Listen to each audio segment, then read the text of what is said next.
on the next episode of ReloLO. From the very beginning, I had this belief that if I put in the time and I put in the value, that at some point this hockey stick thing would kick in. Kind of addicted to winning, so if I don't have a win, it starts to feel cancerous that I haven't won in a while. I'm wondering if I'm a little bit too late to actually lock those deals in. I got my list, I got my loan amounts. My curiosity is at all-time high. What's gonna happen in 2 weeks? Am I gonna have a great number or am I gonna have a shitty number?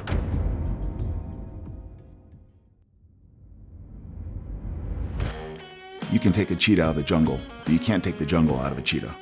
What happens when you drop a loan officer into a brand new city they've never been in before with the goal of $2 million in production within their first 90 days? You're about to find out. I'm Casey Knowles. And I'm Nick Carpenter. Starting August 1st, 2021, I'll be putting my reputation and mental toughness on the line to put myself through the rigorous journey of starting over in a new city without a single contact while documenting the process along the way. I'm betting that I can create a plan any loan officer can follow to build a big business. With the plan I put together in one hand and a cheetah juice in the other, Casey will take the plan to the streets, find opportunity, and see if it's still possible to achieve your dreams in America. With only 2 weeks left, we know we have to get some more deals in order to hit the numbers that we want to hit, and so we're trying to do whatever that takes. And actually, we're still on the plan that we originally created. We're basically going off of that. We have made some changes because, as Casey built relationships, we realized at some point that we can't constantly pour into new people.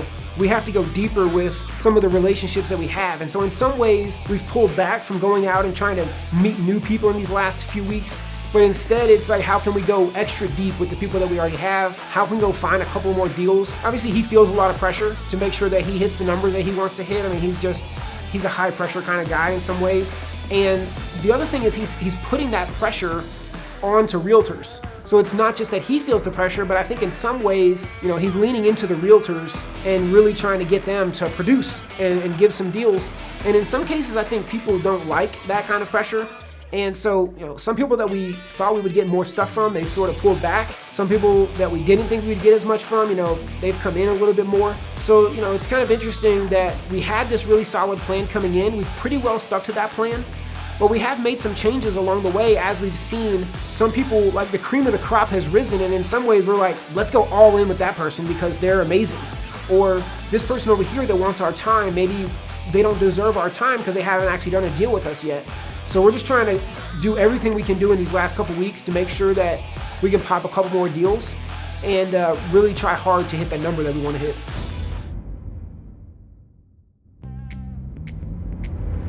It's the second to the last week. I have about 10 working days left, or 10 weekdays left. The people that I met in the beginning, at the first class, only 3 people showed up, but 2 of those people I spent quite a bit of time with. And predominantly, I'm getting most of my shots at bat from those 2 connections. It doesn't surprise me because I've known them the longest now, and I figured it'd take about 3 months to get a relationship to the point to where they would trust me. Like and trust people. I'm not really trying to meet new people anymore. I do have a social coming up next week. It's at the very end of this thing, so the social's not necessarily a huge part of this 90 days, but it's part of my ongoing plan as far as business goes. My business model is to teach a class and to meet with them socially afterwards, to follow up on a one-on-one and see which relationships are those to where they like me, I like them, and we work well together.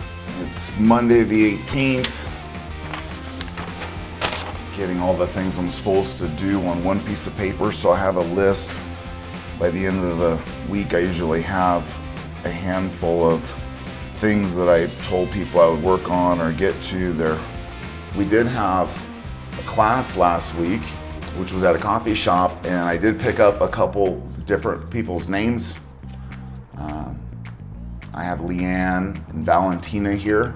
I'm actually meeting them this week I'm meeting them back at 21C, and I'm gonna try to get Google reviews for them as well. And so I'm gonna throw them up on the board. I haven't put some names on the board in the last 10 days or so I do need to go through my stuff and add some names from the classes that I've had. We did get a review in from Brandon from Fox, but the link was password protected, and I gotta get that. So we did an interview with the Rocky Mountain Home team, That was like 3 weeks ago now or longer. It was supposed to be on Fox News, and so they told me it aired, but they didn't send me a link to the coverage or the video or anything, and so I just got that last night, which is kind of cool. It's like old news now, so I'm not really able to use it a ton. Like, my curiosity is at all-time high. What's gonna happen in 2 weeks? Am I gonna have a great number, or am I gonna have a shitty number? Because it would suck to go 3 months and the result be that I was wrong. That would suck. If that happened, you know, what I'm wondering is, would I be able to figure out the correct way? Because just because if I did it wrong, that doesn't necessarily mean there's one other option to do it right. There might be 10 other options. I don't want to repeat this 10 times, so I'm hoping that, you know, that my methodology is correct and we end up with a number that's a respectable number, a number that somebody else could live off of, a number that another family could have a, you know, be a good earner. Tuesday the 19th, that means I have about, whatever that is, 12 days, including the weekend, to get some more volume to see what this plan will produce. It's Tuesday. Last week, like Thursday night, I did get a phone call late at night that Carrie was going to, she not posting on Facebook, asking, you know, if there's anybody that needs to refinance. I did pick up a refinance from last Friday that yesterday I finally got dialed in and got locked, and so that one is in the books. It was the first refinance that I got. I'm still nowhere near my number. I am noticing though that my phone calls and my shots at bat for pre-qualifications, for meeting buyers, all of a sudden I feel like I've hit that hockey stick curve. I spoke about the hockey stick curve before, that you start filling this pipeline up, and at some point it just starts coming out. I'm wondering if I'm a little bit too late to actually lock those deals in. But my phone is now starting to ring, you know, 3-4 times a day. Hey, can you call this person? Can you call that person? And they are all different random people I've met in the classes I've done. They're pretty much all people that either came to my class, well, pretty much all came to my class. So today I'm in a position that I have the documents, I can kind of do loan officer work, get that stuff uploaded and get it locked, because unless it's locked, I can't count it. The market is starting to get kind of bad. Every day the rates are getting worse. So if I have a conversation on Thursday and they agree to it, come Tuesday, if the rates are worse, I don't necessarily even have a deal. And that's what's happening to me right now. I have a handful of deals that I could potentially refinance, but they're not super motivated. They're kind of on the fence. And the problem is by the time I get the docs, is it something that I can lock in or not? You know, a bird in the hand is better than two in the bush. And it really doesn't matter how many conversations I have at the end of this. It's what do I have that's going to close?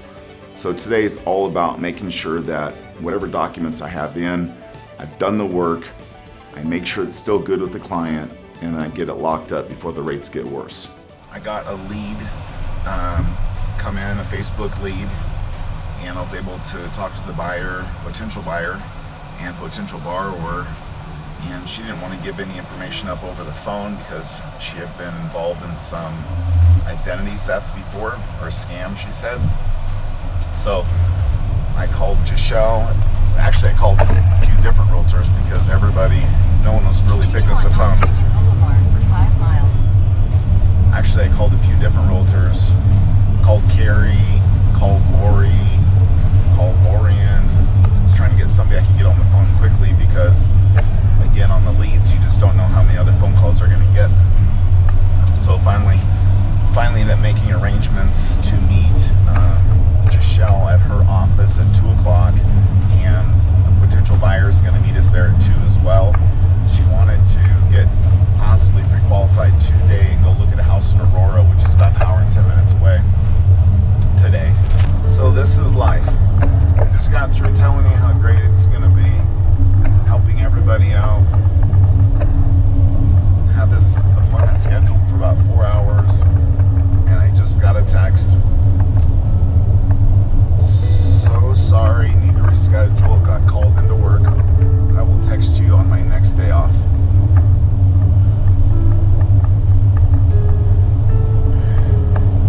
That's how it goes.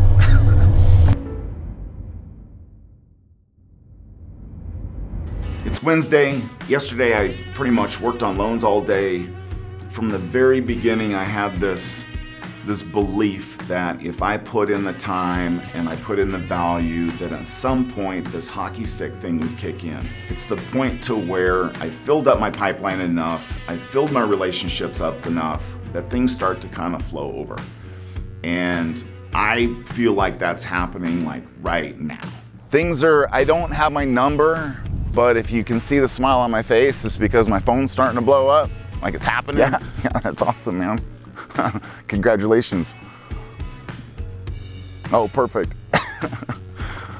That's awesome. Yeah, 100%. I did lock in a refinance this morning. There's a chance that I might have a couple more tonight. Not sure yet, but there's a chance. I also got a VA pre-qualified. I need a pre-qualified buyer. That was pushed from an agent from a lender that basically already had the buyer. And now the agent said, don't use the other loan officer, you gotta use Casey, he's the guy. And that's kind of how that works. Whenever you have a great agent, they will push people your way because I've been helping them out. At this point, I have agents that are defending me, saying, I don't want you to use another lender, I want you to use Casey. And that's when you're in a great spot. And the fact that I'm in that spot with a couple of agents now, it just solidifies the fact that my plan and the type of people I want to work with was correct. So the agents I want to work with, if I have a client that wants to go somewhere else, I will fight tooth and nail to make sure that they stay with my agent. I'll even not work with the client if they don't want to use my agent, depending on the circumstances. What's better though is I think I figured out like a little secret. It's probably not much of a secret. You wouldn't think it's a secret, but if you had the same few months that I did and you saw how a few things worked out and you were there during it, I think you would agree that it kind of turned out to be one or two things that actually kind of made this happen. And since this isn't over, I'm not going to necessarily say what it is because I want to get through the full 3 months before I start coming to any sort of conclusions. But today's a good day. I mean, my phone's blowing off the hook. Last couple days I was asked if I was nervous coming into the last 2 weeks. And I wasn't super nervous. I was curious. You know, been doing this 20 years. Was my plan correct?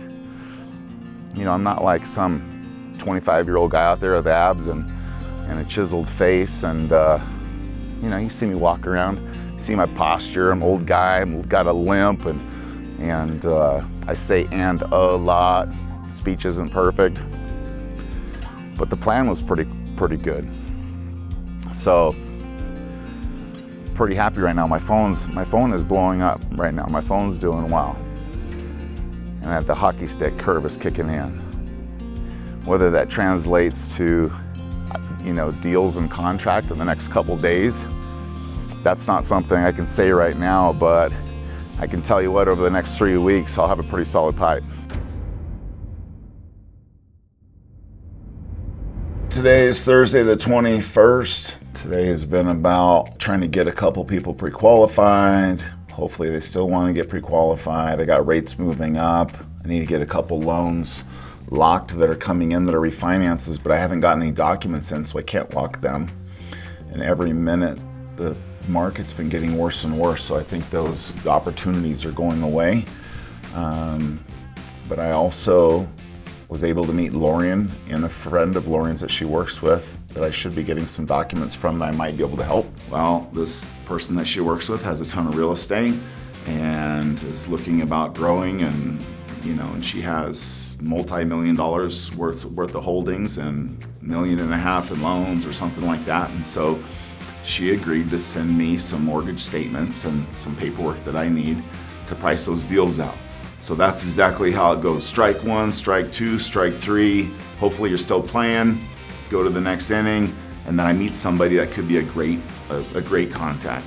And I know it went well because after I left, Lorian sent me a text and said, hey, she always hates it when I'm right. So Lorian edified me, we sat down, the girl assumed I was some sort of clown, and by the time we left, she was like on Casey's team. And so that's how it goes. You gotta be able to stick out long enough to find the wins. And if you ask me at the end of today, like, was today a loss or a win? I would say it was a win. The 3 deals that I lost, I didn't even have, but I met somebody that I could potentially help and that could help me. So far that's my attitude, and we'll see how that relationship goes. I'm actually supposed to meet her next Wednesday for 2 hours here in town, and I'm gonna help her work on a VA because she has multiple businesses going and she needs a hand. So, way that I can help her, and we'll see how that rolls. This show is about getting a number, but my contacts with my agents isn't. For me, it's about delivering and coming through and winning. Winning. It is about winning for me. Not necessarily winning for myself, but winning in the overall grand scope of things. I've actually come to find out I get kind of addicted to winning. So if I don't have a win, honestly, in a day, what happens is it starts to eat me up. Like, I hate to use the word cancer, but I'll use that word. Starts to feel cancerous that I haven't won in a while. And that makes me, I've had quite a few wins in the last couple years of my life. And so the more I win, the more I get adjusted to winning. And the less I win, the less comfortable that is. And so not winning becomes a pain point. Not that I necessarily need actual pain to feel pain. I just need a lack of a win to feel pain. Man, truth is, I'm freaking nervous if we're gonna actually hit this number because, we only have a little bit of time left. It feels like we've been here a really long time already. Like the time flew by. And so I don't know if we're gonna do this. There is a lot of pressure, and it's like every day I'm just waiting for Casey to hit me up and tell me, oh, we got another one, because, man, sometimes like just 1 or 2 or 3 more deals can really be the difference between feeling like we're having success here with what we're trying to do versus, failing. And man, we do not want to fail. So we're really pushing, hoping that we can make this happen. I'll be lying if I said I wasn't nervous right now, because I'm just not sure what the actual end outcome is going to be, and what's going to come from it. And man, we have a lot riding on this. Like, our reputations are on the line. We really believe that we can do this. We've told people that we can do this, and now it's time to prove it. And so it is a little bit nerve-wracking to see if we can actually make it happen. It is Sunday before the last week. I have Monday through Friday and the weekend, obviously. We have the table's a little wobbly here, but we have the social on the 27th, and I think that's Wednesday, if I remember right. Anyway, there's not much time left. Everything has started coming through. The hockey stick thing has kicked in. I still have some loans that I need to get in and locked, and I can't do that until tomorrow till the rates open. So I still am at risk for a few different deals. So I don't know exactly what the number's going to be. It's definitely a number that somebody could survive on. And I've actually learned a lot. Anytime that you do something, I don't know that anybody else has done this in the mortgage industry, and so, I figured I'd learn some things, but I've actually had somewhat of an aha moment as far as the process goes. And the successes that I've had, and some of the things I did that wasn't successful. And I wish I would have known it earlier in the process to actually focus 100% on what I learned. I wonder what would happen with that. But I'm doing pretty well, even not having the shortcut that I've figured out. So what I'm going to do at this point is I'm at a coffee place right now where my daughter works in Loveland, Colorado. So I'm up north. I'm waiting to pick her up. She has a company meeting. When that's over, I'm gonna head back and hang out at my house. Then I'm gonna go to the Springs early in the morning to finish the last week up. The last week is super important because I need to get the loans that I have in and make sure I can still sell them. If rates open up bad tomorrow, it could be massively detrimental to what I have right now. So I'm hoping if rates hold, I should have a pretty good number for this program, experiment, challenge, wherever you want to call it. It's Monday the 25th. I got up super early. I was up north. I drove to the Springs to start getting my stuff done. We have a social in 2 days on the 27th. It's going to be at 1350 Distilling. So once again, I got to get people there. Got to make sure that, that the place is, hopefully full. It's coming to the end of this thing, and the turnout, or at least the responses to the invitations, have been really promising, beyond promising. It just sounds like everybody wants to get drunk, to be honest with you, which is fine with me at this point. So again, I'm here in the Springs. The problem right now is I have somewhat of a number, right in front of me and ready to go. The market is super volatile, has been getting worse every single day. And I don't have my loans locked. So it's like I got the loans, but they're not locked. And the fact of the matter is, I don't have them until they're locked. Truthfully, I don't have them until they close. But at this point in time, what I need to do is I need to get them locked. So I got to sit down in front of the computer, and I just got to actually physically, make sure that there's still a benefit there. I need to call the borrowers, make sure that they're okay if the numbers have changed. And if that has happened, I need to get them locked. So it's just a matter of sitting in front of the computer. The major problem of that is my internet doesn't work. Today has been an absolute hair-pulling day. So as you notice, I don't have any hair in my head, and that's because I have possibly 7 loans, refinances to get in. The market's getting worse. I drove to Colorado Springs early this morning. I left around 4 something, got here, no internet. Decided to go to 21C, which is the library where I had the first class. They didn't open until 9, got there, tried using my loan software stuff, and I don't know if you know about megabytes per second, but it wouldn't register when I hit the test. It was 0.053 or something, and it's supposed to be 25 Mbps or whatever. So that wasn't working. Called my landlord because I am renting a house here. He said the internet was back up. I drove back to the house. Internet wasn't working. Trying to figure out what to do. He kept telling me to reset the internet and to wait 5 minutes and wait 10 minutes. And at that point, went to Starbucks. When I got to Starbucks, he told me that the representative had reset it here back at the house. I need 2 screens to do anything successfully. It is now 1 o'clock in the afternoon. I haven't worked on these 7 loans, plus I got a purchase. So I do have a purchase, it's a little tiny one, but now that's 8 loans to work on with no internet.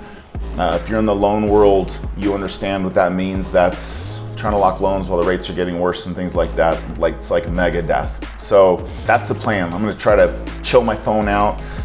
I did get 8 applications through my app last week through the Springs, and that is phenomenal. So pre-approved buyers type thing, trying to pre-approve buyers, and that kind of activities is pretty incredible. So I don't know exactly how that's translated into pre-approved buyers and what each one is, but just goes to show you the volume on this hockey stick thing is a real thing. So that's a prediction I made that has come true.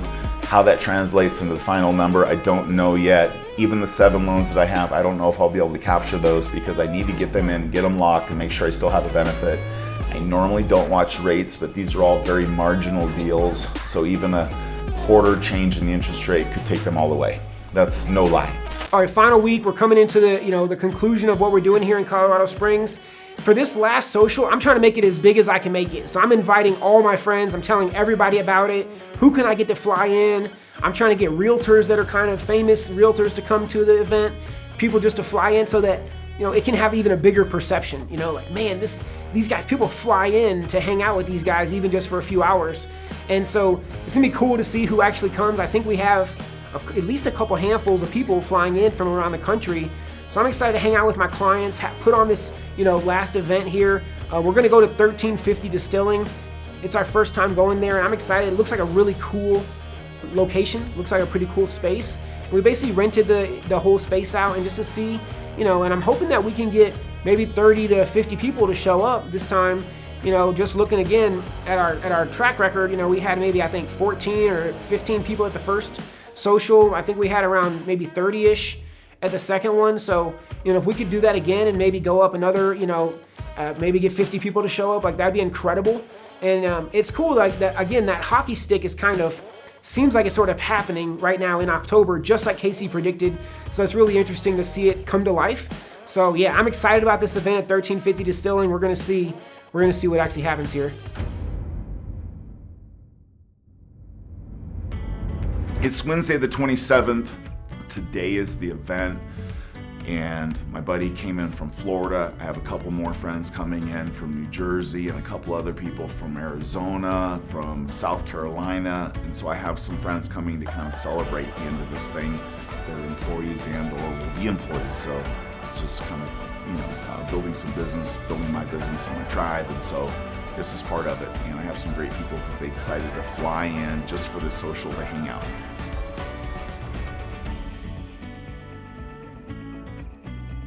Not only that, but I have a good buddy of mine. He flew in also, Justin Mercer. He's the tattooed realtor. He's in Arizona. Again, he's a real estate agent. We don't do business, but he's just a friend of mine. And so when you start doing some decent things, you make some really good friends that do decent things. And luckily, I'm going to be surrounded by some people that are just fantastic human beings. I don't know how many people are here, but it was pretty much packed. And it was packed with like the right people. Which, when we started, obviously, we started like 3 people in a class. And then even tonight, people that were here, I heard 2 people say, man, last time we went to social, it was double. And it's double again. And what's even more important is it's not just double, but it's like double the right people. So the people that we started with, that we poured the time into, it's their friends, their circle that showed up. And then it's their friends in their circle that showed up. So I feel that we won in a way that we picked the right people to partner with in the beginning. And the people that we didn't partner with didn't multiply. And so, we chose our perfect customer, our perfect client, and that match turned into a great outcome. So regardless of the number, which I'm not ashamed of, but regardless of the number, everybody here's smiling, everybody here's having a good time. I mean, I had 4 other loan officers come up to me and introduce themselves to me, thank me for having this, and ask me for advice and or just gave me information on what they're doing, which shows me that they didn't feel that I was necessarily competing with them, but that I had value. This social is crazy. I can't believe that the room is so packed. There's like 80 people here. Probably 10 or 15 people flew in from around the country, which I think is amazing that people flew in from all over the place to support us and really appreciate it. I mean, it means so much to have my clients here, our friends here, and people just really here to cheer us on and support us from the sidelines. And that's been awesome that so many people came in, and the fact that we have so many people here representing Colorado Springs and Castle Rock, just the whole southern Colorado area in real estate. I mean, man, this place is packed. Damn! Sometimes you get a big ticket, and sometimes you get a big ticket, and what it means is a bunch of people showed up. So this is proof in the pudding that, things worked out. What am I going to do, get a big bill and be upset about it? No. The bigger this bill is, the happier I am. I had a bunch of people here that just had a great time. And, when you build a business, you have expenses, but this isn't an expense. This is just like proof of life. So when you get shit like this, be happy.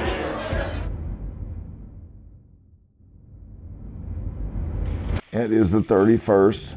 This whole time I keep saying I don't know what the number is. So I got my list, I got my loan amounts and 12 loans. Now I gotta add this thing up. Yeah, baby. $3,463,283. So it was like $36,000 short of $3.5 million. 12 units, $3.5 million.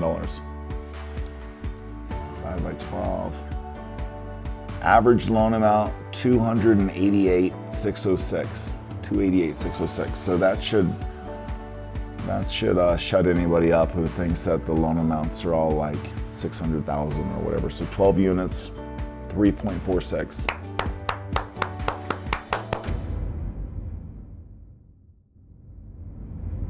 A lot of our deals, almost all the deals that we're doing, popped off in this last 30 days here. So the final numbers, 3.46 million.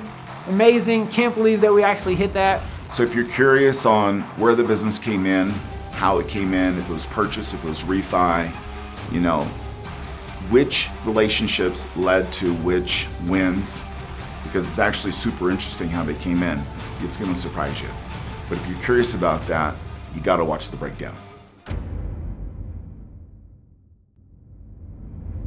What's up, everyone? Welcome to the breakdown. Here we are joined with Casey Knowles and Nick Carpenter, partners in an amazing challenge that you guys are going to know all about.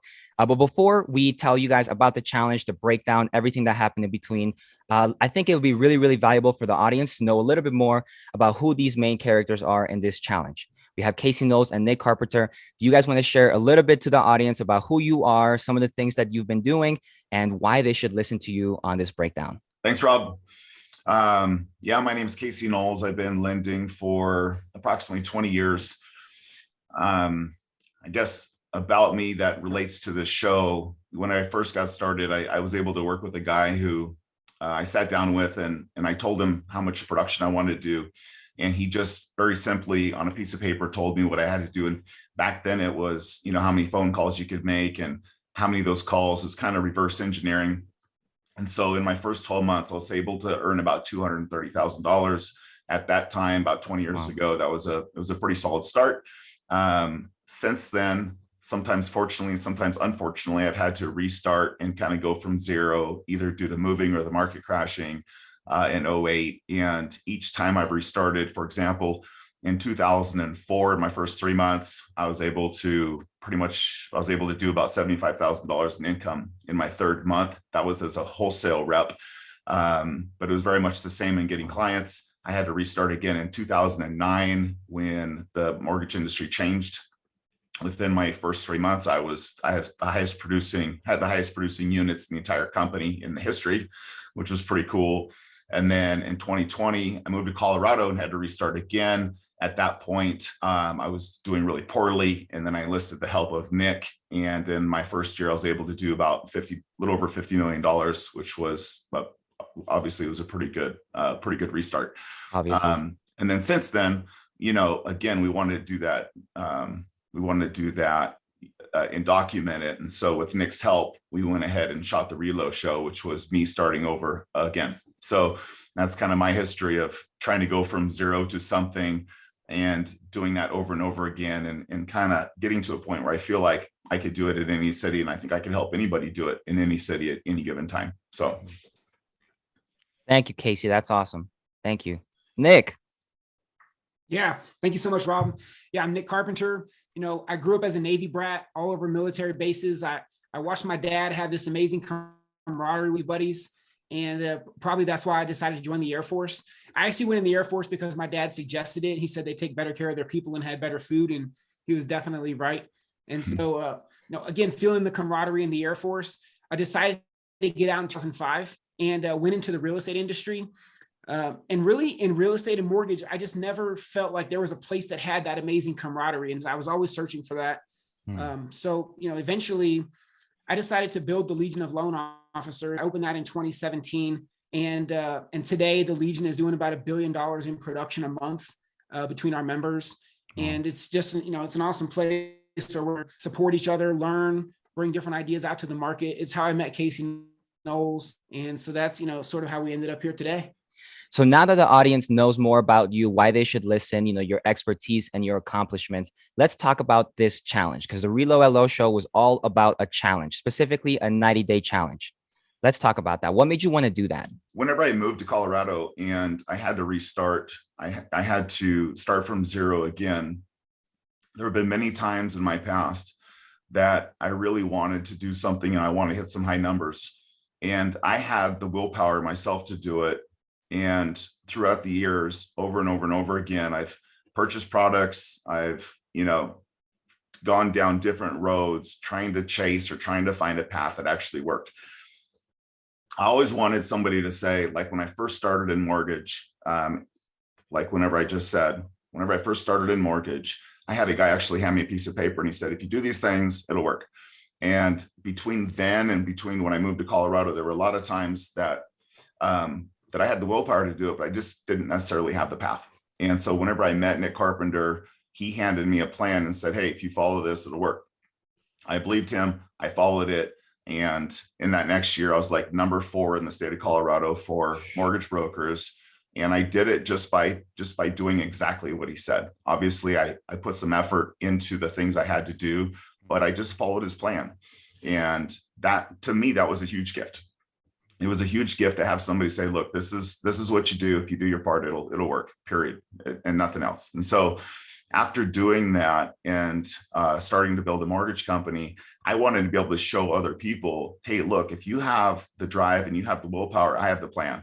And I didn't expect anybody to believe me because I said it. And so Nick and I got together.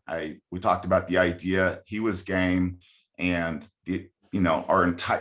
our biggest intention was, hey, look, we're going to show you it works, and then once you see it, hopefully you'll believe it. And then if you want some help getting there, obviously we're building a mortgage company, and so our end game obviously is we want to work with some great people, but we wanted to prove to whoever watched that it's a fact. It wasn't a fluke when I did it the first time. It was just some tactics and some willpower behind it. And so, with that came the idea of let's go document it and put it on a camera and have a little fun with it. Awesome. Thanks, Casey. What's your take on that, Nick? Why did you join Casey on this 90-day challenge? For me, watching the show Undercover Billionaire, I just thought it was amazing what they were able to do in 90 days. The first season with Glenn Stearns was awesome.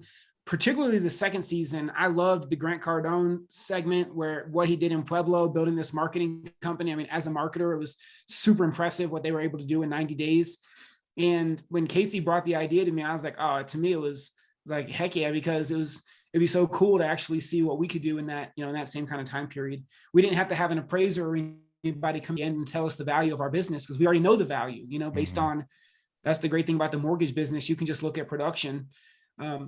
Casey's a doer. Oftentimes I'm a doer on some level. Sometimes I'm more of a thinker and ideas, but Casey's a workhorse. Definitely a cheetahist. The whole reason we came up with the whole thing of cheetah juice and that whole thing. And, I couldn't partner with somebody that would ever outwork him. He's going to outwork whoever is his competition. So I knew that, he already proved it once. If he just has a plan and, a structure to his day and to how we're going to go grow this thing, he's going to definitely do the work. That's never going to be a question. And so that's why I was like, to me, it was a no brainer when he got the idea to me. Okay. So you guys decided to do this challenge. Obviously, people will see what the result is, and we're going to break it down here. But the challenge was to go to a new city, and you all chose Colorado Springs. Why did you decide to go through Colorado Springs? For me, it was pretty much just location. I am from a very small town. I grew up. The town I'm from is called Cowboy Capital of the World. So you can imagine there's not a lot of people there. And so for me to go a certain direction, I live in northern Colorado now. Denver's very close, but it's only about an hour away. So although that would have been a great spot to do it, just because there's a lot of people, I decided to go a little bit further to make it an actual move. I didn't want it to make it easy for me just to come home and to skip actually being there alone. So Colorado Springs was the next best spot. It was, depending on traffic, anywhere from 2.5 to 3.5 hours away. And it also had a lot of people in it. So I knew that in order to have a chance at hitting a number, I didn't want to move to a town that had 10,000 people. I needed to make sure that there's enough loans there, at least, that the tactics that we had, I could measure whether or not they worked. And it wasn't limited by just, that there's 10 transactions a month in an entire area. We wanted an area that, that had the volume that could support a test. And so it was a perfect distance that I could actually live there, but not so far away that if my kids had a volleyball game at night, I could take 6 hours and sprint home and check it out. So it was definitely family driven, and also trying to meet the metrics of I actually moved and I just didn't drive, 45 minutes to Denver, for example. So that was the big focus for me. What do you have to say with that, Nick? No, everything. I just would echo what Casey said, basically far enough that it felt real. It also, where it wasn't just a little bit away, it was actually a few hours away. So it seemed like more legit. It also, it's not a gigantic city, like Denver. Some might say, oh, well, of course, Denver's got, 5 million people or whatever. But Colorado Springs only has, I think, 400,000 or something like that. So it's a reasonably sized city to kind of go and improve the concept. So yeah, I thought it was a perfect spot to do it. And it just happened to be, hotter cities during that time, so in some cases we were able to leverage some pieces of that. you know. But it's yeah, so it was I think it was just that it was a place where it was far enough away that this was a legit test. We didn't have anybody there, no real network or referral partners or anything there in that city. And it wasn't a giant city, so it felt, again, it was more realistic in terms of city size and the available opportunity there. Yeah, to add to that, I didn't know anybody in that town or in the city. I had driven through there to go to Pueblo one time, and just prior to the show, I was looking for a place to live, and I did drive to an RV park to see if the RV park would work for a place for me to stay. Wait, I actually did have a trailer on order that couldn't come in time. It was a friend of mine's business. He was going to sell me a trailer like it cost so I could have a place to stay. But the due to COVID, I guess the trailer couldn't be here on time. So we had to switch gears. But anyway, long story short, I'd never been there. I didn't know anybody there. And it met that metric really well. So it's far enough away that my circle, like on Facebook and stuff, didn't really envelop that area. Yeah, it was totally legit. It was totally legit. Okay, so you guys went to a new city. You had this challenge. You had this plan. What was the original goal for the first 90 days or for the only 90 days that you have?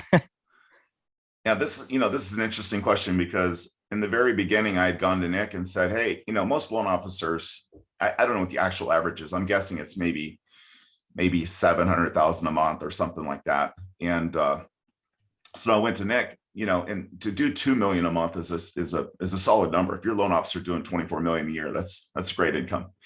And so I'd gone to Nick and I said, hey, let's shoot for a number. Like, can we get to a really good number in a really short amount of time? And so the original number was 2 million.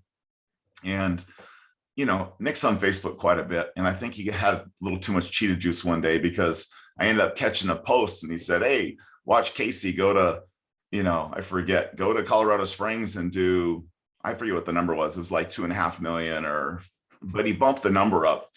And Nick hasn't actually originated loans and closed loans so much. He's, his business has been driving the business and the marketing and attraction marketing and doing a lot of things he's really good at. But I don't know that he understood the difference between getting like 2 million and 3 million. It's not just something you can just throw it out there and it happens. It's actually quite difficult. So it was 2 million was the original number. And then there were some things said on Facebook that may not match up to that, but 2 million was our goal. Exactly. And Nick, with that 2 million goal, what did you did you forget, or were you just feeling good? The cheetah juice was tingling. Like, what was it that, that made you bump the number up? Was it inflation?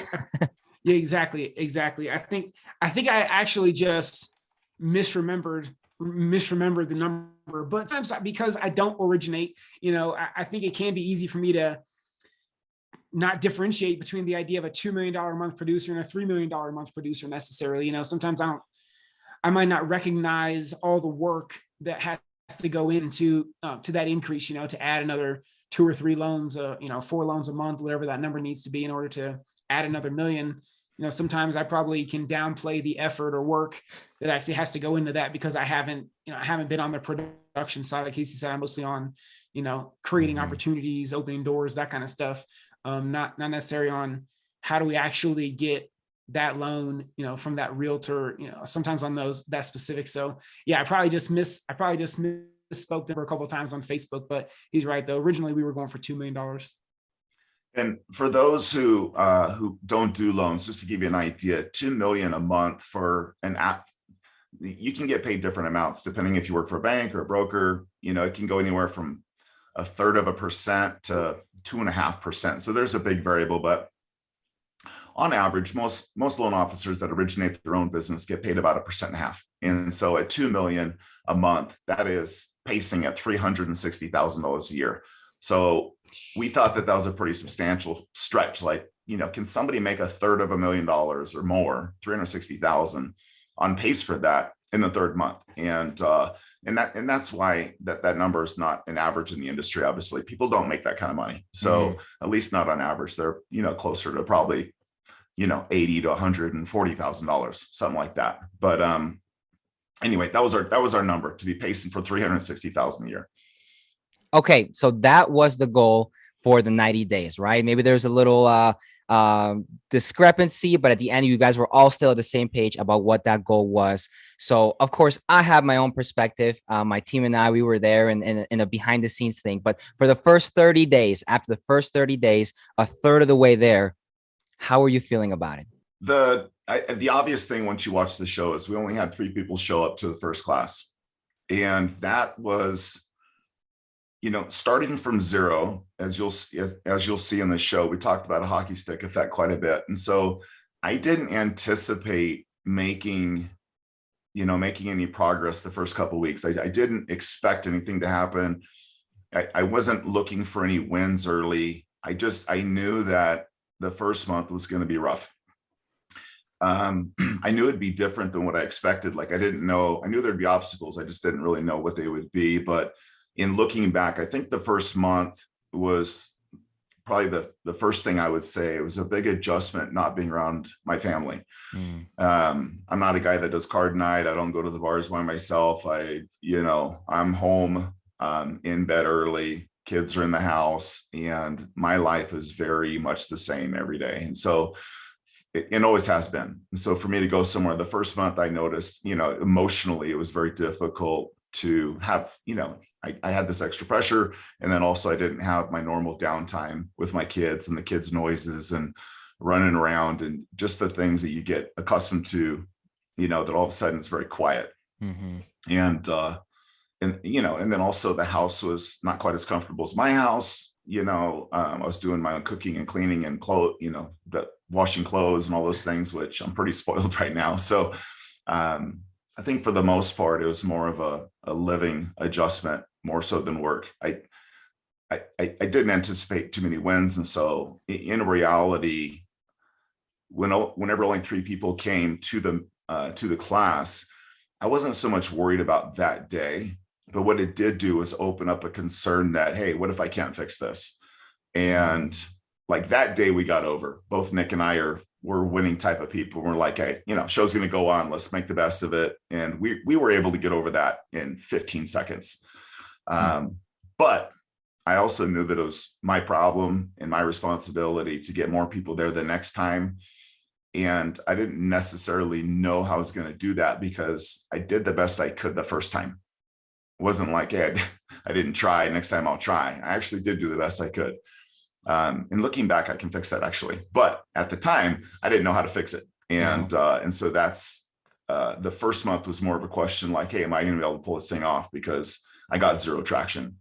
Yeah, I think the first month, definitely having only 3 people show up in a room that we had set for like 20 or 30 people was, kind of like kicking the nut. But we made the best of it. And it turned out, we made connections that day. And that was, I think maybe in some instances, those connections and the deep connections we were able to build with those people wouldn't have occurred if we were speaking from stage and there was 20 people in the room, because then they would have just been another one of 20, but sitting down, anyways, the way that we kind of like just overcame the best as we could, I think it worked out almost better looking back on it now. I think it was like the best thing for us to only have those 3 people show up, but it was definitely kind of scary. I remember thinking there's more people here with the video crew than there are, there's more people filming than there are being filmed. And that was kind of interesting.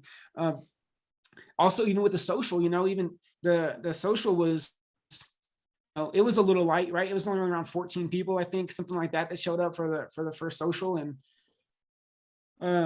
same thing. It was great for the pocketbook, Casey will get into numbers later, in terms of what things cost, but, so in that instance, it was good. But you just expect sometimes that when you throw these offers out there, that more people are going to be interested, but they had no idea who we were. Mm-hmm. And I think in some cases, the first month was about Casey establishing, hey, here's who I am. I'm here. I'm going to be providing value. I'm not going away, because sometimes realtors are hit with so many offers. They have to either hear it from a third party or get some proof that, what you've got going on is valuable. Mm-hmm. And so they can, to share their time with you. And I think a lot of times the first month, I would have hoped that we had bigger numbers in both instances of the class and the social, but it ended up working out really well because it just established that we were here. Here's what we're doing. Our stuff is valuable. It's fun. And then you can see with the hockey stick kind of numbers, it just kind of sprung from there. Wow, what a breakdown for the first 30 days. I honestly can't imagine how I would feel 30 days in, a third of the way there, and just having to, be okay with those kind of results and just keep the momentum going to actually make it a better second month and an even better third month. But with that being said, let's go ahead and go into the second month. So the first month, you've seen those results. What about the second month? Do you have now something that you want to compare it to, something else that you want to aim for? How did that second month go 2/3 of the way in? I think something that's interesting is whenever we're filming the show, Rob, you were like, hey, to make this show good, like we need to bring the tempo up. We need to bring the tempo down. Like most shows, there has to be like this roller coaster thing. And I was sometimes I would think about like, how do we fabricate that? How do we make that happen? Yeah. But what's funny was I went in the second month, and I started doing some more work on getting people to class and doing those things. And what was interesting was by the end of the second month, like I had so much traction.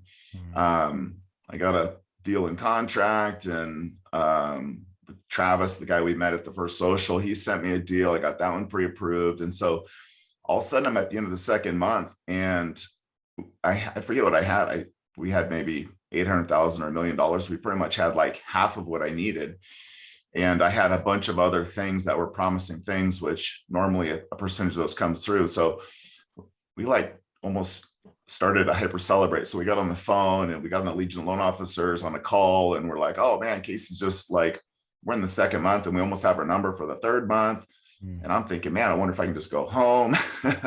But was funny, towards the end of the second month, it was like this huge celebration.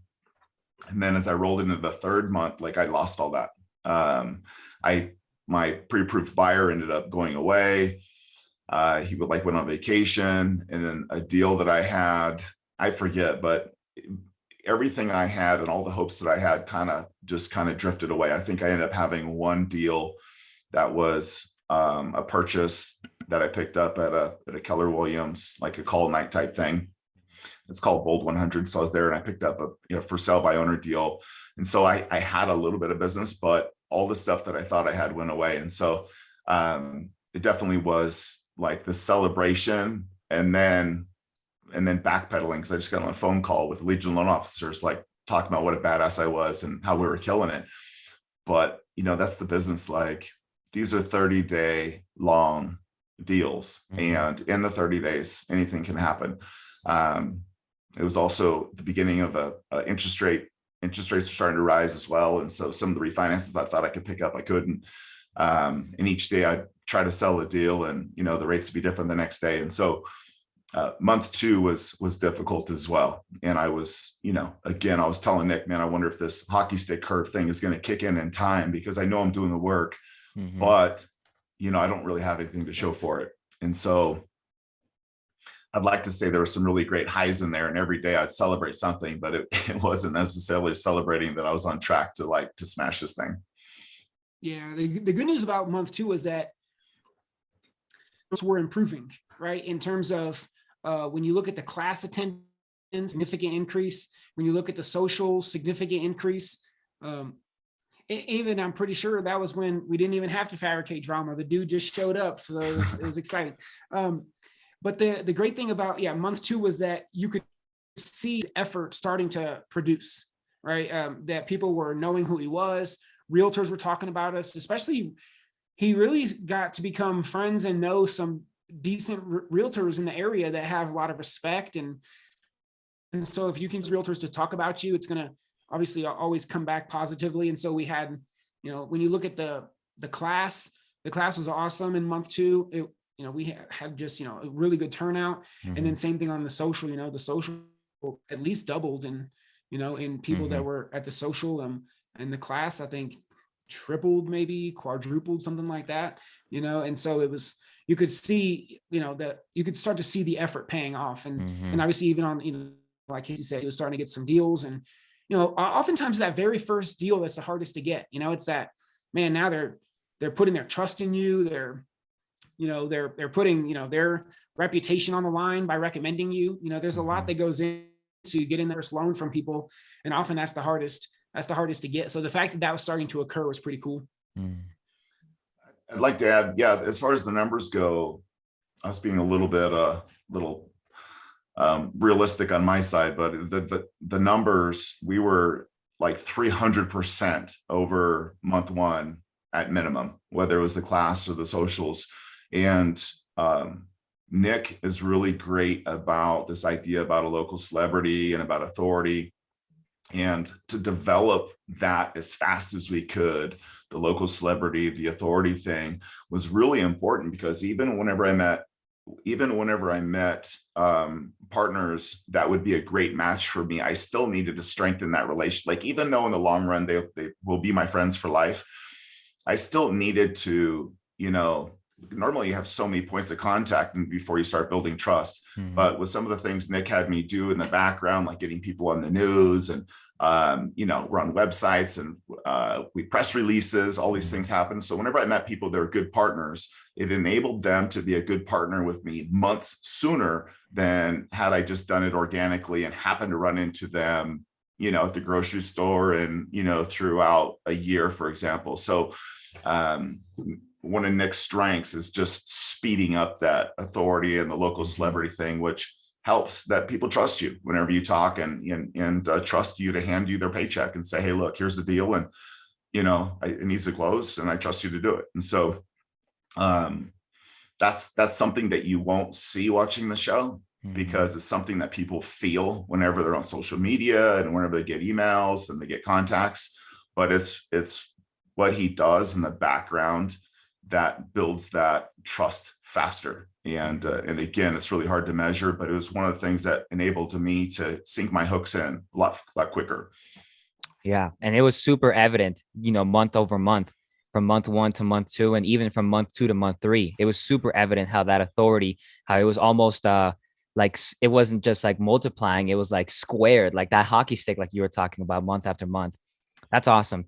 So first month, second month, obviously people will see what happened at the third month. Okay. We can't like fully spoil it for them.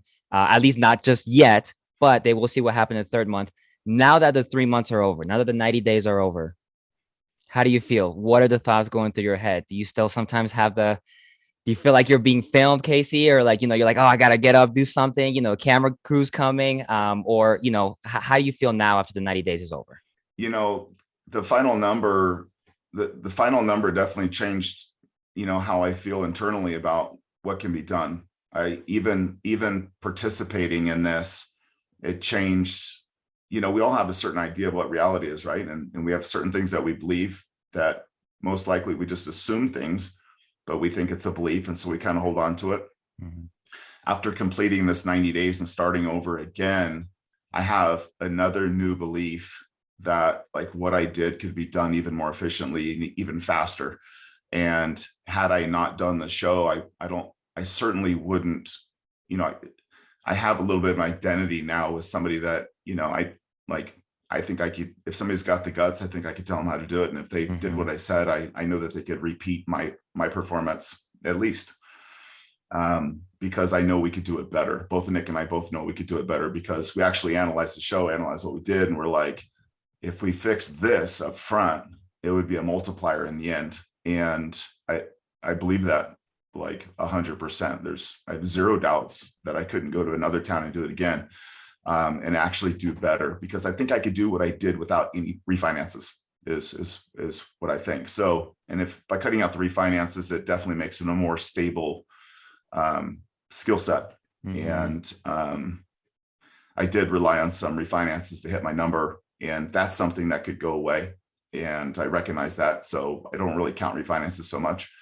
But even on the purchase business, we still did pretty well. So yeah.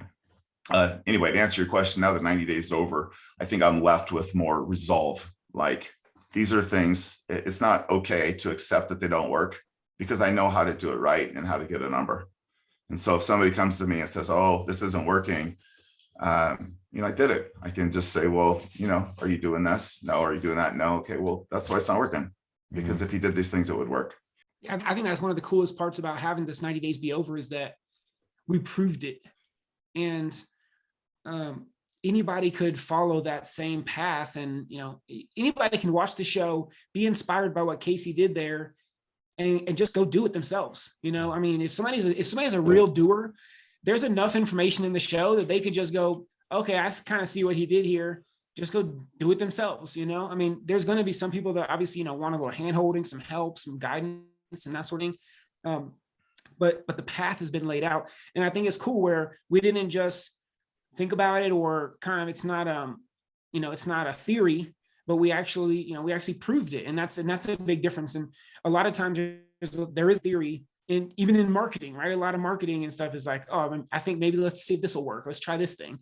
But until, Casey was willing to put boots on the ground. And I think that was what was so cool about this challenge is that he was willing to, put his family life in a lot of ways on hold for 90 days and go and, and sacrifice to see if this actually works. And so the fact that we proved it is super awesome. And again, in month 3, the class was epic. I don't want to give everything away, but amazing. The way that it came out. The social couldn't have gone any better. Amazing location. I think 1350 Distilling was a super cool location to do it at. I love that they're all veterans and military-ish and stuff there. And it was so fun to have a lot of our friends even fly in to support us at that last social. And I thought that was really cool. And I remember specifically people coming up to me and saying, hey, who's Casey? Where's Casey? I want to make sure I meet him.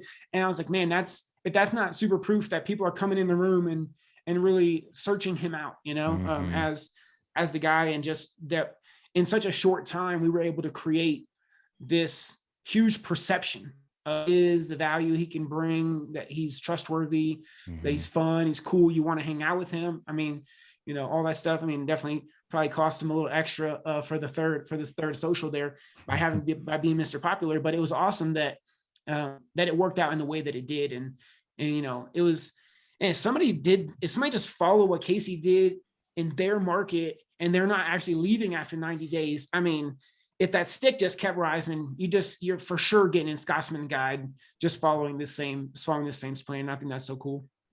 And to add to that, if I may, just from my perspective, on the day of the third social, my team and I were here filming and people are coming to us like, hey, where's Casey? I heard Casey would be here. Like I heard, and like, they're just saying your name and they haven't even met you yet on the, in the social. I'm over pointing like, look for the tall guy. Like there's Casey over there. Yeah. A couple of those people actually came from Pueblo, which is like 45 minutes away. And when I heard that, I'm pretty much an introvert. And so a lot of those, when that stuff was happening, I was like, I didn't know what to do. It was like, I felt like I'm like, hey, this is kind of like my 15 minutes fame. It was really cool. Like, I really felt like for once in my life, I was somewhere and it was like a surprise birthday party that I didn't hate. And it was interesting. I met people walking in the door. I heard people asking for me and I don't even think I was friends with them on Facebook. Honestly, they may have seen some of our ads or they saw, I don't know what they saw, but there were 2 people in particular that I wasn't friends with on Facebook because I added them afterwards. And they were the ones that came from Pueblo asking for me. And I thought that was super strange. I didn't even ask them how, why they're asking for me. I was too embarrassed. But the third social was, it was like a New Year's Eve party. It was like people just like smashed in there, and that the bar bill was pretty insane. But it was a ton of fun. And we had people fly in from New Jersey, from Florida. I met, talk about, it was like man of the hour thing. It wasn't something I deserved or anything, but it was honestly a part of the game plan. It's like how do we build authority and how do we build this local celebrity thing? And there wasn't any lying in it, but there was a lot of tactics there on things that we were doing and how we're helping other people get on the news and things like that it just gives you this thing like you're capable of doing some things, or you're willing to do some things that other people can't, and it's for the greater good. And I met 75 days or 80 days earlier, like I'd never no, I didn't know a single person there. And there had to be 100 people in that room smashed in there. And that, you'll see the video. There's a camera, like spans from one side to the other. And there's just like people just taking shots and having fun. So yeah, it was great. It was great. I was exhausted that day, but I was ready for it to be over, but it was definitely the pinnacle. It was like, this was the 90 days right here, all wrapped up into one celebration. And it was a hell of a fun night. Okay. So you guys came to Colorado Springs, you smashed the goal, you killed it. You share with us why you chose Colorado Springs. If you were to do another city, would there be anything that you would do different? One thing, two things, nothing at all? What would be the approach if you did this in another city? Over the past 20 years, I have a really good idea of the clients that I've worked with that I've always done really well with. And if you watch the show, in the beginning of the show, I think you'll hear me a few different times say, I'm just looking for my people. I'm looking for my people. Like, I'm going to throw this net out there and I got to find my people, because I know who my people are. And once I talk to them, but I looked at it from a really tactically wrong way. I thought that these people would emerge. So what's interesting is I know who my people are. And so I thought, I'm going to cast this big net. I'm going to reel a bunch of people in that. And then within that group that I find, my people are going to start to come out, and I'm going to find my people, and then I'm going to take them to the finish line, or vice versa. I'm going to help them. They're going to help me. That is great. At least I know my people. And that's one of the reasons why I knew I would do okay. But in looking back, since I know my people, had I come from the perspective as, instead of casting a big net and having my people sift through it, had I been intentional in going after my people, we could have done double the numbers we did, or at least done everything as purchase. Because since I know who I am, I could have very easily just marketed to my people, but I didn't have the experience. And this is one of the things I learned, that had I really taken this client that I know and I love and I work well with, and actually took a piece of paper and dialed that down into all these attributes and these thoughts and the big questions they have and what they say to themselves at night and all this stuff. If I were to have written that down and converted that into my marketing, I could have actually marketed to these people that instead of 3 showing up to a class, maybe I would have gotten 6, but that could have potentially doubled my production. And then we could have done that at each class and weeded out some of the 20, 30 people that I don't want to work with, or the 4 or 5 people that give me the biggest headache or assholes, right? Like I didn't need to reel those people in and go through the pains of seeing if they sift through my net. And so had I been intentional day one, that is one of the things that I would have changed.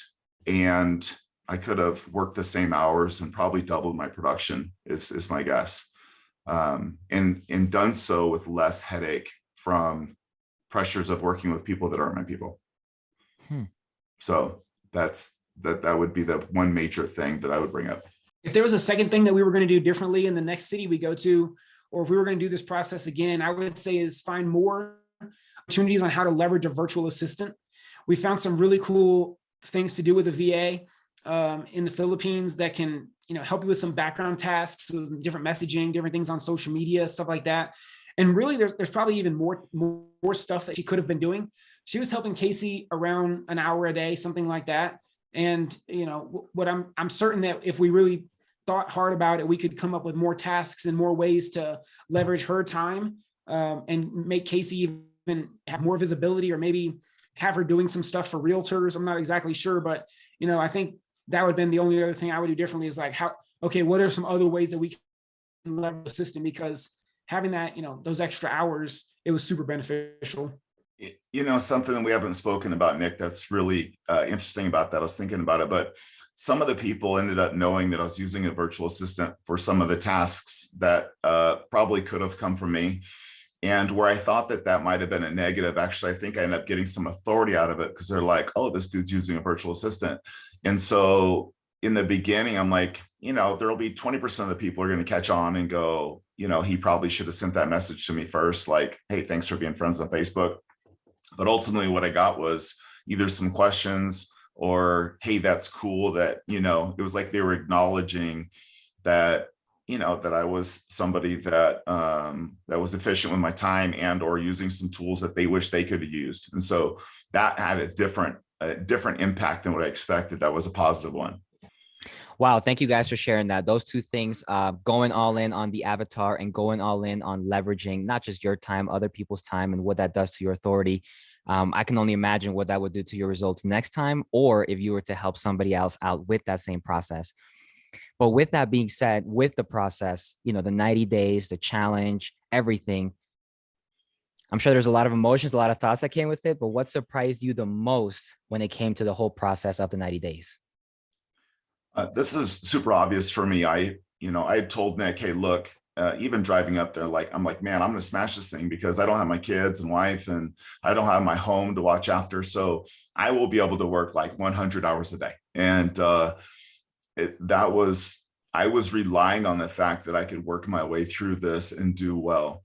And what I noticed was probably halfway through or even 2/3 through it, I wasn't working full days. So whenever I would go home, I would want to beat traffic. And so, and traffic around Denver is horrible. It would add an hour and a half to my time. So I was leaving, sometimes I wouldn't have a meeting with somebody until noon on Monday. And so there were times when I left home either Thursday night and didn't really work Friday so much. Like maybe I would go to the office and do some things.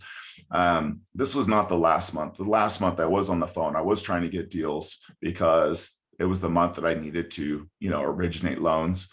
But my biggest surprise was I didn't even work 40-hour weeks. I really didn't. And, I was managing other loan officers. I have a mortgage company. I also had loans out of the area I was doing. I had people I was helping in California and different states. The managing that I was doing included doing reports and payroll and quite a few different things. So it wasn't that I wasn't working full days. I was working my 10 hours a day, but I would say most of the days I worked like, maybe 6-7 hours a day. And then and then on Fridays, I was working like 3. And that is something that I didn't expect. I figured I'd work, 60 hours a week on this thing to make sure I was winning. But at the end of the day, I didn't even work a full week, not 1 week during the last month, I'm sure I did. But the first 2 months, they were like half-ass days, honestly. So that's probably the biggest surprise I had. Yeah. I assumed that we were going to need a ton of referral partners to start sending us deals, that we were going to go into this place. We were going to need to go get 10, 15 realtors, send us a deal a piece, this kind of thing in order to hit the numbers that we wanted to hit. And to me, the biggest surprise was that once you kind of dialed down that avatar, or especially if you just look at where the deals came from, that was a surprise to me, that really, if you just go all in on the people that like Casey says, oh, he's looking for his people. Mm-hmm. Once he found those and he was able to go all in with them, they know other people like them, right? I mean, usually like hangs out with like, in most cases. And so they were able to start referring their realtor friends and other people like that. And so when you look at this kind of pyramid of where this business came from, it really only all originated at the top from a couple of people. Mm-hmm. And, there's some side deals on people that maybe sort of match the avatar, not fully match the avatar. But if you just look at, people that, if Casey, outlined his exact avatar, who he works with the best, and then look at where did the deals come from, the bulk of the deals came from people that match his avatar. Mm-hmm. and referring other people that match the avatar. And so I thought that was interesting, that really it was proof of how much impact just having a couple of amazing referral partners could have on your business. In this case, it would put us on track, for a Scotsman Guide's quality of business, top 1% level business. And it really all originated just from a few people that, liked him, started sending him to other people, and, kind of this sort of pyramid thing that built out. But it didn't start with 10 or 15 people like we thought we would have to go find. All right. So you guys definitely gave the audience a ton of insight about what your learning experiences were, what some of the challenges, and I'm sure as they watch the show, they will get even more of what your day-to-day like experience was like. But I think what everyone is super, super curious on and super just wanting to listen and ready to learn is the numbers. So how do you feel about the final numbers? Let's share the numbers, how it all went through. How do you feel about it at the end of the day? I feel good about it. Like in looking, I'm used to expecting good numbers, and so I wasn't shocked at what we got, and I wasn't super impressed by the number. For example, I just didn't know if we would get it within the 90 days. There was a chance that it could have potentially taken another couple of weeks or 3 weeks for me to hit that same number because, things happen. And looking back, I meant it. First of all, 3.3 million is hitting the Scotsman's Guide, 40 million a year. So that was like our stretch goal, and that was something that would have, I thought, quote unquote, make me proud or whatever. Like, hey, we could make the Scotsman's Guide 90 days, or at least be on pace for it. And so I don't think anybody would not say that that's a great number within 90 days. The part that I don't know about is, like, in looking back, I think I could do a bigger number, but I don't know if I could do it faster. And that's probably the part that I haven't necessarily figured out a trick, like, hey, I could get that done in 60 days, because there has to be enough relationship equity built up that somebody actually trusts me and wants to give me a shot with their loan. And that goes back to human nature. So, could I have developed a relationship faster and gotten a loan, faster? Well, we did get one loan in the second month, but to get it at scale, I think maybe we could do it faster, because again, I kind of figured out some ways to improve it. But anyway, I don't know how much faster, but as far as the number goes, I meant $3.5 million is like 3.468, something like that. It's like on pace for over 600,000 a year, in general for a loan officer. And in the third month, without knowing anybody, my gosh, come on, that's pretty crazy, I think. So yeah, it was impressive. And what was interesting to me is how it basically all came in the third month. I know Casey expected nothing really to happen in the first month, but I was like, oh, hopefully we can at least get some deals, some stuff starts rolling in. But that was one of the definitely things for me learning was you do have to build some equity up in the market. I mean, people have to know who you are. That's the great thing about if somebody's taking the ideas here and doing it themselves. Maybe they don't need to take 30 or 60 days to build relationship equity or have some people know who they are, because maybe they already have some of that. So for, in some cases, if you're not going to a brand new market, you might be able to go way faster than what we did. But I think like Casey said, to do almost $3.5 in the first 90 days, I think is amazing. It's definitely on pace for a business that any loan officer, I mean, the majority of loan officers can be proud of and would want to have, and, they would have a lifestyle equal to or better than any, whatever they're doing today. I mean, I think it's, and the fact that it would put you on pace to be in the top 1%, that's pretty impressive. I thought it was amazing what he was able to pull off, and that really proved itself, because it was, it was like 45 or 60 days almost of kind of not really having loans necessarily, doing a lot of work. It was like he was planting seeds and all this stuff, and then it really all started the third month, which was great. Okay, so the result was there. We went into month one, month two. We knew that the hockey stick was hitting, and all the results, at least most of the results, were going to come in month three. What was your strategy for month three, Casey? Well, I'm not the youngest guy on the planet, so somebody at my age, I went to the store and I got some Post-it notes. I stuck them up on the wall, and on the Post-it notes, I started putting names of every single person that I had met on there, and it was going to be my database. Essentially, I wanted them on the wall in front of me, so I didn't miss anybody, and I also didn't shy away from, it was right there in my face every day. So I had some 50-something names up there of people that I met, all the way from people I cared about to people that were indifferent. I had a full range of people. Some I was close with, some I wasn't. But what I didn't want to do is have an opportunity there that I missed. It was really important. So I started off with putting them on the wall and just using it to like dial for dollars kind of thing. Ultimately, what I found out was, I really didn't have a reason to call a lot of those people. It was, as I looked at the list, I felt like, I think a lot of loan officers do, that we're supposed to make these calls, but I wasn't really calling I was just trying to get a loan. It's like a typical stereotypical loan officer with their hand out. And so, still what I ended up doing was kind of dialing in on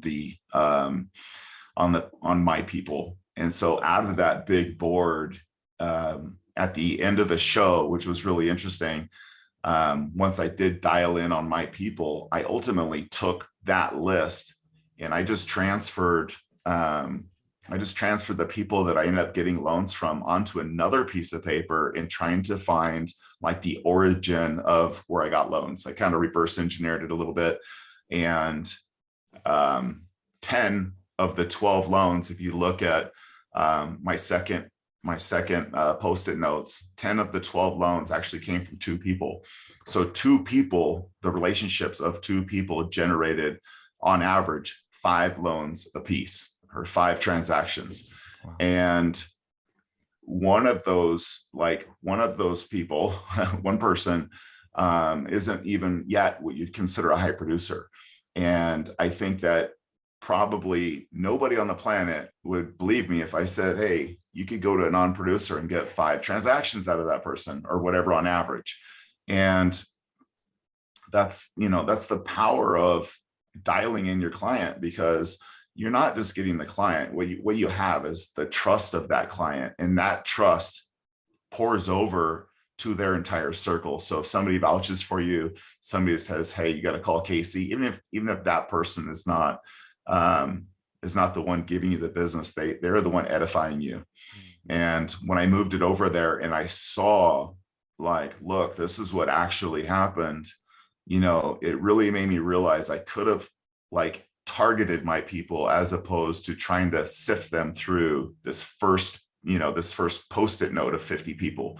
What a waste of time to do that.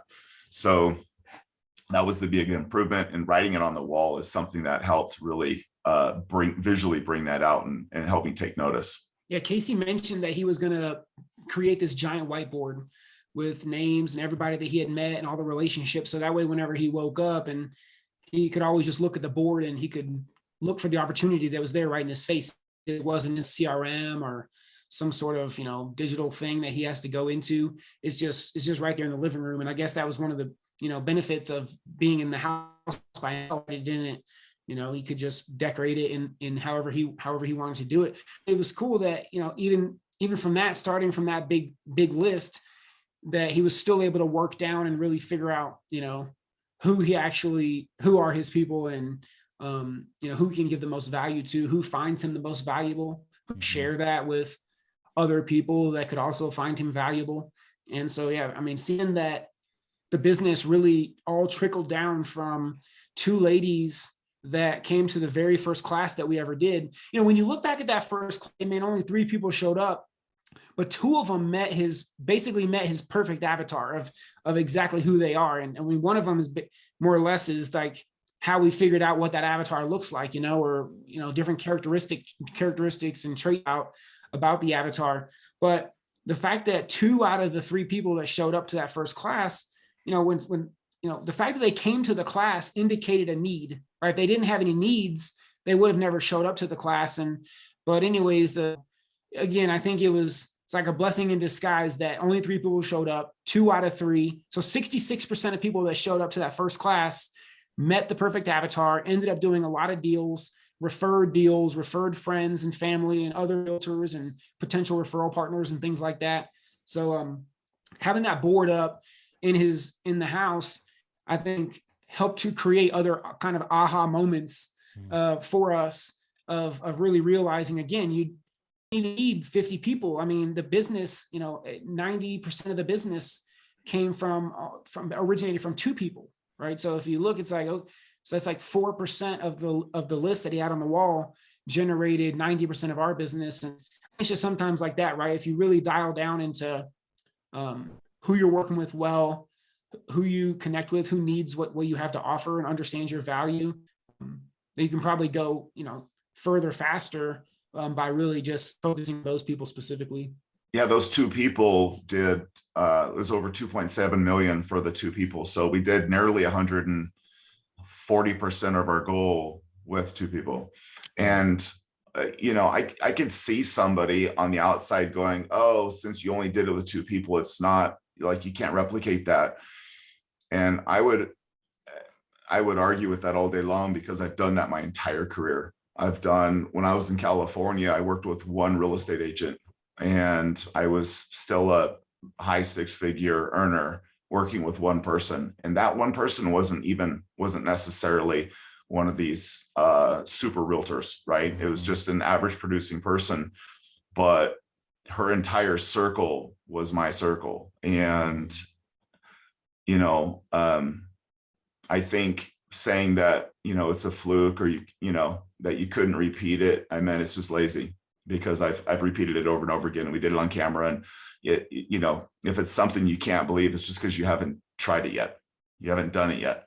I doubt that there's anybody that produces more than me that would watch this and go, that's bullshit. Wow, over 1 million for the perfect avatar. That is an amazing finding.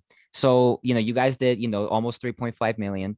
I'm not sure 100% exactly what that is in commissions, but you obviously had some expenses as well. Let me say, you obviously had some expenses as well. You guys, ran some Facebook ads, you had some class, you had some socials. I know those were all expenses. When you take everything into consideration, did you spend 100 grand to make 100 grand? Like, how did those finances break down? I feel like we did pretty good on expenses. If you look at month one, we spent about $450. That's basically running Facebook ads for the class, buying Cheetah Juice, our energy drink that we have, to give those away. The social actually cost us only $286, which I think is amazing to have. I think it was around 14 people that showed up there. And even I remember some ladies, they even snuck in some dinners and said that we were agreeing to pay for their dinner. But so it was $286 social. We ran about $30 worth of ads. We bought some note cards for Casey as well. So that was about $26 on note cards. And then we bought some signage that we can have for our events. And that was $69 that we spent on the signage. So for a month, we spent about $450. Wow. Now that would be not including, obviously Casey's rent on his house and, the stuff that we, bought there. But if you're obviously doing this in your own market, you don't have that. So, but what we spent in terms of like quote unquote marketing or going to grow the business was about $456 in the first month. In the second month, it was $1,634. So same thing. We spent some on Facebook ads. We spent Cheetah Juice, $26 for Cheetah Juice. The social for month two cost us $416 for the, buying the alcohol and stuff there. We spent like $20 on Facebook ads. And then we also bought some pumpkins. Casey had bought, I think, maybe 8 or 10 pumpkins. So that was about $40 worth of pumpkins that we had available that we just were giving away people at the end. It's kind of a fun thing to take home to their kids or whatever. We bought some custom cornhole boards. And because we bought them and wanted them really fast, they were kind of expensive. They were $900. So that's where the majority of the money is going. The month is really to the social and to the cornhole boards we bought. If you got them, not as fast, or maybe from somebody local where they didn't charge $1 million for shipping, probably could get that cut in half. We spent $125 on G, the virtual assistant that we had doing some stuff in the background, sending out messages, inviting people to classes, inviting people to the social, saying happy birthday, that kind of stuff. And then $69 on a light kit. So for month two, $1,634 was our marketing budget. And then in month three, I spent about $36 on Facebook ads for promoting the class, about $20 for Cheetah Juice. And then the social was big. It was $1,900, which is why I said in the future, if we did socials, I would definitely work on getting sponsors and have the bill. And then $35 in Facebook ads we used towards the social, and $125 again for G, doing stuff in the background as a virtual assistant. So the budget in month three was a little over $2,000. It was $2,116 was our budget. So, the expenditure over the course of the 90 days, we're a little less than maybe just over $4,000 total, which I think is pretty reasonable, to be at, $1,200, $1,500 a month when you look at kind of out there doing some things, especially for the amount of relationships, face-to-faces, clinking glasses, teaching realtors, and that kind of stuff that we were able to do. Like a pretty good spend for a little over 4,000. Wow. So just so under $5,000 is what it looks like. Under $5,000 for the entire challenge, to feed people, get your name out there, brand them with your cheetah juice and the cornhole and all that awesomeness. So with that investment, right? And of course, there are some things that you learned, some things that you'll probably do next time. What can another loan officer who follows this plan to the T, what can they expect, when they take the plunge and invest, less than $5,000 into their business in commissions? What would that look like for them? Yeah, there's everybody has a few different things that they use as far as being successful in their work. One is their skill set, how well you sell or how well you can communicate with people, and that's something that obviously is different with everybody and develops. But the other two things, one is tactics, and the last one would be your willpower, your drive. So if somebody came to me and used our tactics and they had the same willpower I do, maybe their skill set's better or less than mine. But if you fix those two things, then at that point, you can work on your skill set to bring it up to what one man can do, another man can do. And the willpower you should be able to match because that's a choice. And the tactics is something that I can show you, Nick can show you. And so if you have the drive, there's no reason in the world you couldn't match my performance because we have two of the three things that are two of those three variables are out of the way. So are you above average? Are you below average? According to normal compensation, I was pacing about 600,000 a year. So if your skill set is 1/2 of mine, you should be able to do $300,000 without a problem. If your skill set is twice as good as mine, you could do $1.2 million. I've been doing it 20 years. I am really good with my avatar. I am not very good with the other 98% of the world. And so I focus on the two people that I can communicate well with, or the 2%.